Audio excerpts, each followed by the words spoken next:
Hey, welcome. So, if you've been around Christian circles for any amount of time, you've definitely heard these phrases in spirit, in the Spirit, and in the Holy Ghost. They sound, they sound really similar and they feel important, but what do they actually mean? Today, we're going to cut right through all that fog and get to the real heart of what these powerful terms are all about based on their original context. So, yeah, let's dive right in. So, this is the big question, isn't it? Are these just different ways of saying the same exact thing?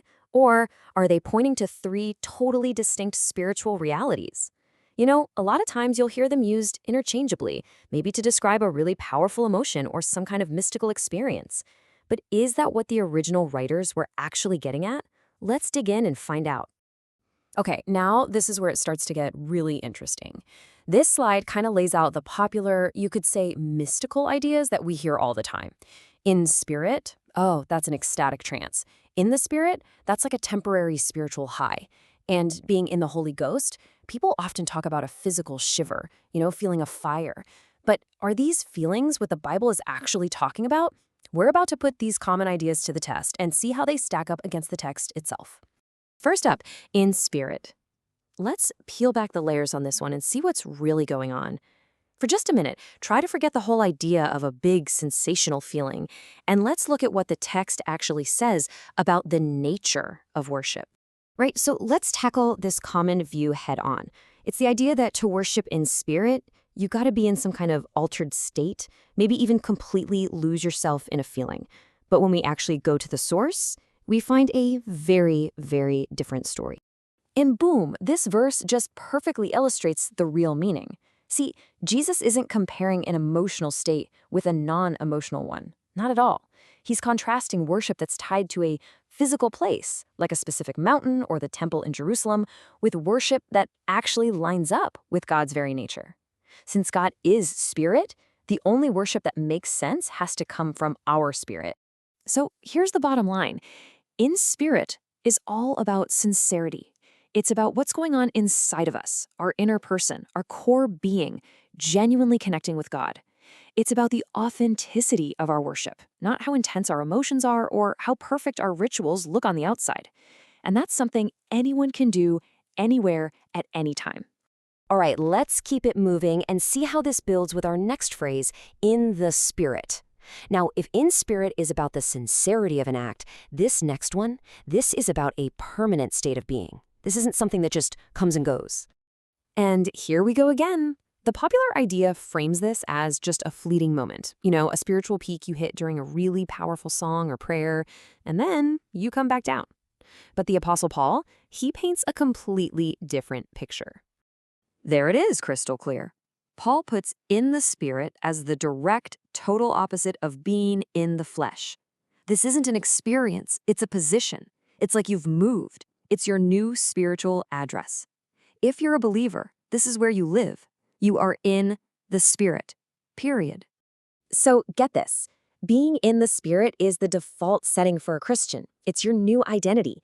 And what that means is living a life that relies on God's power, not on your own strength or, as Paul calls it, confidence in the flesh. It's your fundamental reality 24/7, not just a nice feeling you chase on Sunday mornings. And that brings us to our final phrase, in the Holy Ghost. Now, if being in the Spirit is your position, think of being in the Holy Ghost as the divine atmosphere or environment that you get to operate in. Now, this is probably the most sensation-based interpretation of the three. It's the idea that being in the Holy Ghost is something you literally feel in your body. A shiver down your spine, a wave of heat, a vibe. It directly connects God's presence to a tangible, physical response. But wait a minute. Look at what this verse connects to being in the Holy Ghost. It's not shivers or fire, it's righteousness, peace, and joy. I mean, these are profound, life-altering qualities, not just some fleeting physical sensation. The Holy Ghost is the source of this incredible reality. So, to live or pray or speak in the Holy Ghost simply means to do it within this divine environment of truth and power. It's the atmosphere that gives us real assurance. It convicts us of truth, and it's the source of a joy that goes way beyond our circumstances. It's so much less about a feeling and so much more about a reality that we can actually tap into. Okay, we've taken each phrase apart. We've looked at the common mystical idea and contrasted it with the contextual biblical one. So now, let's put it all back together on one screen and just see how much our understanding can change. Wow. I mean, just look at this slide. It lays it all out plain and simple.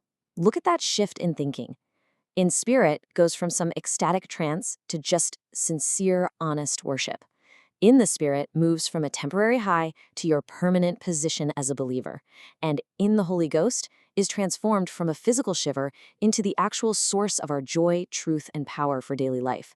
I mean, that's a night and day difference, right? So if there's one thing to really walk away with from all this, it's this. These phrases are describing a reality to be lived in, not just an experience to be chased. It's all about a fundamental shift in who you are and how you operate, learning to reject reliance on your own efforts and instead live in the truth and the power that God provides. And that just leaves us with one last thing to chew on. If this whole thing, this position, this divine environment, is a reality we can live in right now, not just some fleeting feeling we have to work up, what changes? What changes in our daily lives? What changes about how we face our struggles or how